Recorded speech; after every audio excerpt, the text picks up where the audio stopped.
ginsiling ko sa inyo ang katapusan na pagbasa sa Ebanghelyo. Ang pinakasentro sa aton pagtuo bilang mga Kristiyano kag mga Katoliko, wala na sa iban kundi ang pagkabanhaw sa aton Ginoong Jesucristo. Apan katulad gid kay Maria Magdalena, kag isa pagit ka Maria sa Ebanghelyo, ang aton paglantaw kag pagtuo sa pagkabanhaw sa aton Ginoo, isa ka pagtanaw nga nagapabilin sa tawhanon langit na pamagi kag paghusga. Aton naripatan ang pamaagi sa Diyos, pamaagi nga labaw sa estasyon, ang paglubog kay Jesus. Pinagtimbang sinagayan namin sa balaan ng krus, itubos mo ang kalimutan. Ang pagbasa ng Santos sa Ebanghelyo sa kay San Mateo. Isang sirognan, at abot ang isa katao na magdaranon ilan sa Arimatea. Ang iyang ngalan si Jose, naging tutunan man siya ni Jesus. Nagkanto siya kay Pilato paging pangaya niya ang bangka ni Jesus. Gani si Pilato nagmando na ihanan sang iyak o galingon. Ang kamatayon ni Jesus sa krus, nagluto sang sala, kakamatayon, kag naghatag sang kabuhi nga wala sing katapusan. Initanda man sa mula tupong nga paghigugma sang Diyos nga Amay sa katawhan, nga iya ginkabig nga iya mga anak. Sa pagkamatuod, si Kristo wala giting sala, pero tungod sa aton, ginpatungod sang Diyos sa iya, ang aton mga sala, agud sa aton pag-iusa sa iya, mabaton kita sang Diyos. Kita ang simbahan nga dungan nga nagapaglakaton sa sini nga kalibutan, hindi ini isa kakatauhan nga ideya lamang. Sa bihag nga bahin, ini parte sa isa katao, isa kadako nga plano sang Diyos sa tanan nga nagatuo sa iya nga anak nga ginpadala. Ang aton pagpanglakaton ay kasiguruhan pangod kay tao ang aton patulungan, hindi kamatayon ang aton destinasyon, apan kabuhi nga wala sing katapusan ang aton direksyon. Pangod kay ginhata ni Jesus ang tanan.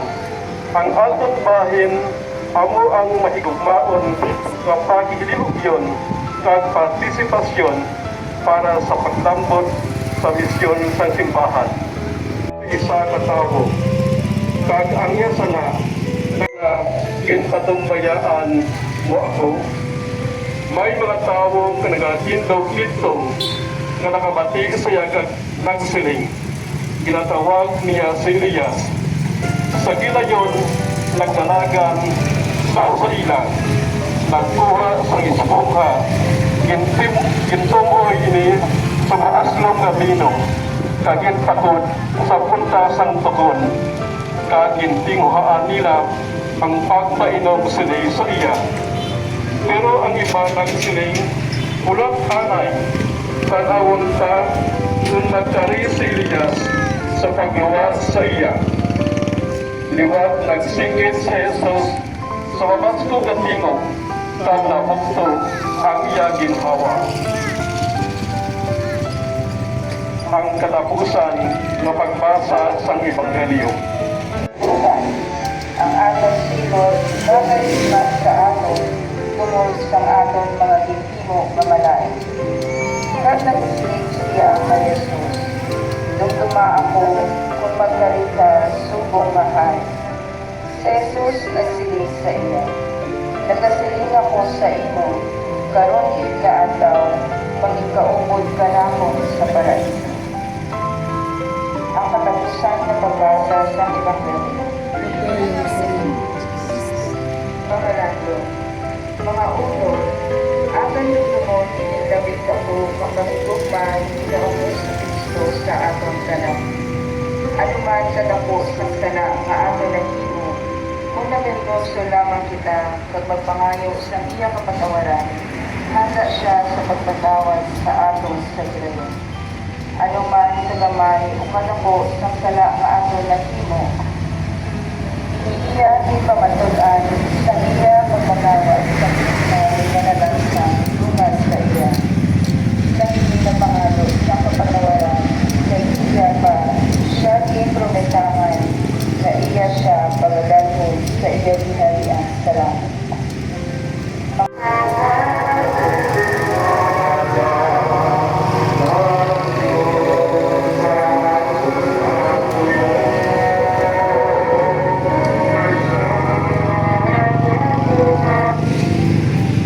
Ikanapulo ka estasyon, pinapatawad ni Jesus ang may nagsulod nga makawan.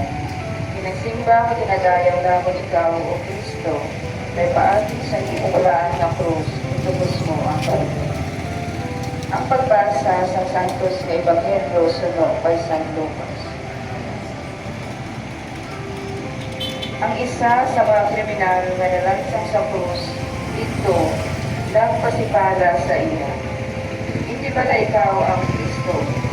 Lumasa ang iyong kaugalingon, lumasa matyahin. Pero ang iyo ay maabrihan kag masanagan ang amon panghuna-una sa mga kinatudlo ni Kristo sa amon. Kinapangayo namon ini sa imo paagi kay Kristo nga amon Ginoo kabayban. Himaya sa Amay, sa Anak, kag sa Espiritu Santo.